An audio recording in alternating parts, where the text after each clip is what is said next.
El estudio técnico es una parte de lo que llamamos la preparación del proyecto. Es uno de los 4 estudios junto al estudio legal, de mercado y organizacional, y su propósito es identificar las ventajas y desventajas asociadas a la implementación de un proyecto, en este caso a la forma en que vamos a producir. Por eso es el estudio técnico. El estudio técnico establece qué recursos se utilizarán y qué procesos se realizarán con el propósito de generar u obtener el producto o servicio del proyecto de inversión. El propósito del estudio técnico es determinar la función de producción más eficiente y eficaz para la obtención del bien o el servicio. La función de producción establece cómo se relacionan los recursos que utilizaremos y los bienes, ya sean productos o servicios, que se obtendrán del uso de estos recursos. Por esto, el estudio técnico debe resolver las siguientes preguntas. ¿Cómo y con qué producir? ¿Cómo combinaremos los recursos de producción, los insumos? Y esto lo conocemos como el proceso o la técnica de producción. ¿Cuánto producir? ¿Cuál será la capacidad del proyecto de producir o entregar servicios? Y también dónde producir. ¿Cuál será la localización del proyecto? Lo que es particularmente relevante para proyectos nuevos. Con las respuestas a estas preguntas podremos determinar el nivel de producción, la cantidad de producto y en consecuencia también los ingresos que generará el proyecto. El requerimiento en términos de equipos y maquinarias y en términos de obras físicas y construcciones. Esto se traduce luego en las inversiones del proyecto y el requerimiento de personas y de insumos. Ambos determinan los costos fijos y variables o costos de operación y funcionamiento del proyecto. Respecto al proceso de producción, nos referimos a la forma en que los insumos se transforman en un producto usando una determinada tecnología. Entendemos por tecnología la manera en que se combina el trabajo, las maquinarias, los métodos de trabajo, los procedimientos, etc. Y al detallar este proceso de producción implica que debemos describir primero el producto o servicio que vamos a generar. ¿Cómo podemos describirlo? ¿Cuáles son las especificaciones físicas del producto o el detalle de las características del servicio? También debemos describir los insumos o materia prima que utilizaremos para obtener estos productos o servicios. Tercero, el proceso tecnológico. El proceso de producción en sí corresponde a la especificación de todo el conjunto de factores de producción y su lugar exacto en el proceso productivo. Deberemos establecer todos los recursos que se requieren. Y el proceso en sí. Con frecuencia, este proceso se describe a través de diagramas de proceso, que muestran desde que llegan los insumos hasta que se despachan los productos, incluyendo cada una de las etapas de transformación o producción intermedio. Aquí tenemos una pequeña descripción. Desde el estado inicial nos referimos a los insumos, a los suministros y a los servicios que van a pasar por un proceso de transformación que requieren procesos, equipos y recursos humanos y que generan el producto final o el bien final. Pero a veces también obtenemos subproductos que son productos anexos al que nosotros deseamos tener, que no es el propósito generarlos, pero que tienen algún valor. Y residuos o desechos, que son productos indeseados del proceso, que no tienen valor, o sea, lo único que nos queda es deshacernos de alguna forma de ellos. Muchas veces este proceso de deshacerse de ellos implica también costos. Algunos ejemplos de procesos de producción. La producción puede ser en serie, que se están continuamente produciendo los bienes, ya sea uno a continuación del otro. Aquí tenemos una gallina que pone un huevo prácticamente todos los días, o varios simultáneamente, muchas gallinas poniendo un huevo el mismo día, y después al día siguiente y el día siguiente. Hay continuamente productos en elaboración. Otro ejemplo es la producción por pedido, cuando se produce o se genera el producto o el servicio a medida que se vayan necesitando o solicitando. Las atenciones médicas o el pan en las panaderías son de alguna manera productos o procesos de producción a pedido. Si me está sobrando pan, no genero; si no hay nadie, no entrego el servicio. Y otro que es similar a este anterior es la producción por un proyecto, similar en el sentido de que se solicita. La diferencia es que se hace a la medida de las especificaciones de las personas que lo están solicitando. Junto con definir el proceso de producción, requerimos definir el tamaño del proyecto. En este tamaño nos referimos a la cantidad de productos o servicios que se podrán obtener máximo con el proyecto en una unidad de tiempo.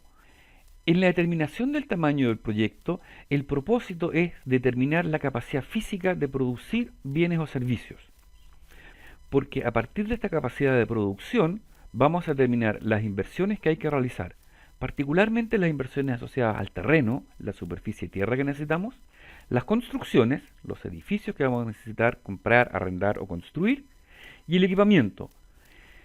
¿Qué factores inciden sobre el tamaño del proyecto? En primer lugar y sin duda, el tamaño y las características del mercado que se va a abordar.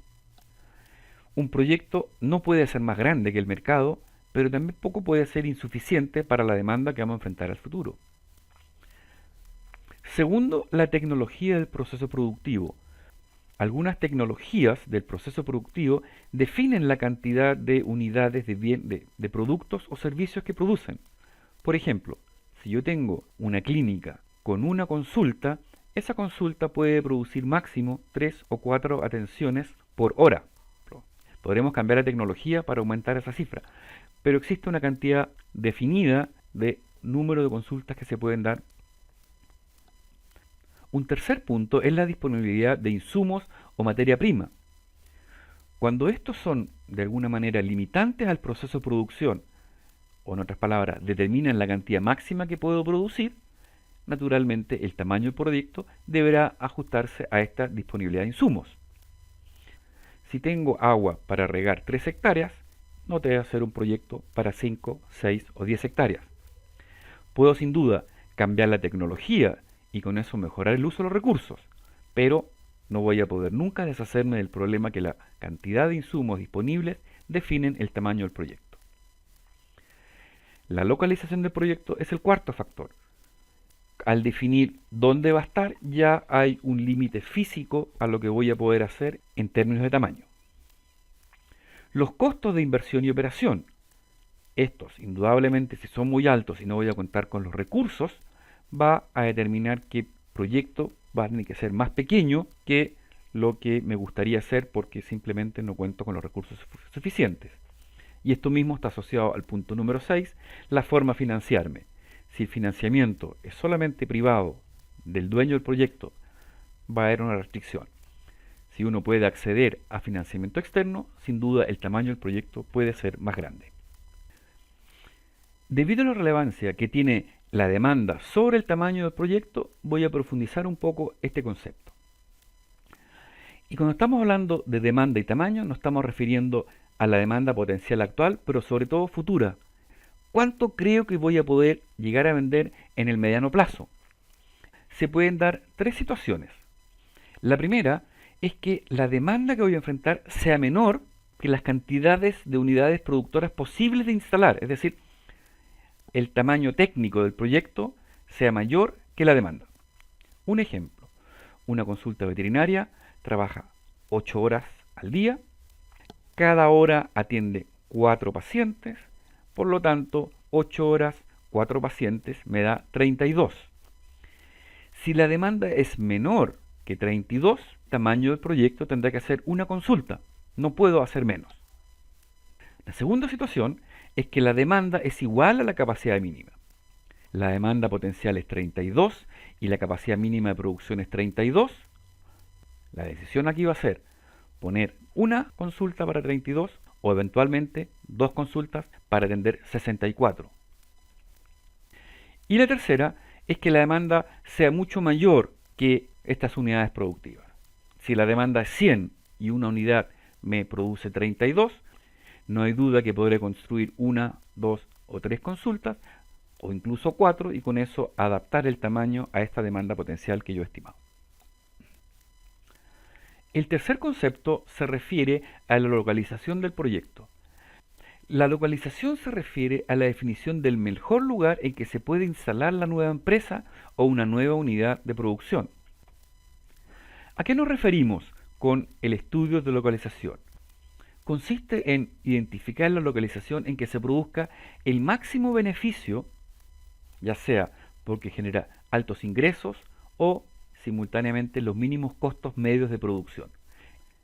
¿Cuál es entonces la idea? La idea es comparar las localizaciones de acuerdo a los beneficios potenciales que puedo obtener en uno u otro lado. Hay dos formas de hacerlo. Uno, evaluando el proyecto en dos localizaciones distintas, o tres localizaciones, incorporando en las inversiones, en los costos, en los ingresos, las diferencias que origina cada una de las localizaciones. O dos, establecer a priori la localización de un proyecto, analizando lo que se conoce como las fuerzas locacionales, esto es, variables que inciden fuertemente sobre los ingresos, beneficios o el costo de un proyecto.